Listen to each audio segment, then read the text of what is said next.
Senator Pauline Hanson is the leader of One Nation. Now, Pauline, there's a bit to talk about in Queensland with the pointless Premier today. How did you feel when you opened the paper and $500,000 that could have been spent on any other project that you love in Queensland is being spent on polling about what the Premier said today was the impact of curfews, even though you've basically been free since July?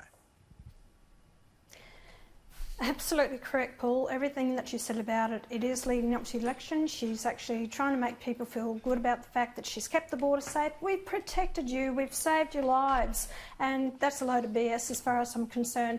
You know, I'm sort of on a road trip from Brisbane up to Cooktown at the moment, going through the state, and I see people struggling in communities. You've got your small community organisations. They don't want a lot of money, but it would make such a difference to them.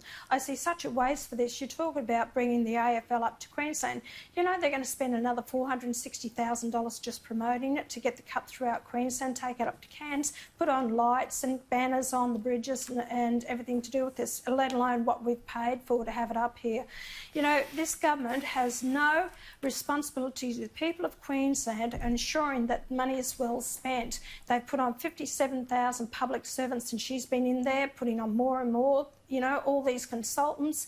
I just hope people have common sense not to vote for her again. What's your sense on the ground, though, when you are in Yeppoon tonight, but there are obviously lots of organisations that, you know, $10,000 would turn them around. Are you sensing that anything is changing in Queensland, or are they still repeating the mantras that they're getting from the 6 p.m. news? She saved our life. There is that feeling, Paul, but I think it's starting to turn around this last couple of weeks when she stopped families and people from getting over the border to see their dying loved ones. And I think it really hit home, especially allowing Tom Hanks in here, the AFL, you know, their 400 and their families into the state, where it does make common sense, and especially when the Chief Medical Officer, Janet Young, said, oh no, we're protecting lives, but you know, the decision to allow Tom Hanks in here was about a financial matter.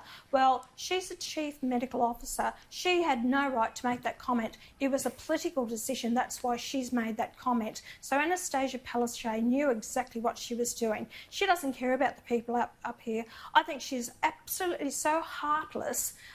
She has no understanding. As you said, now she wants to bring the people from overseas back into the country, which they should, stranded Australians, but she's, you know, not allowing people into the state because, what, a few handful of COVID deaths.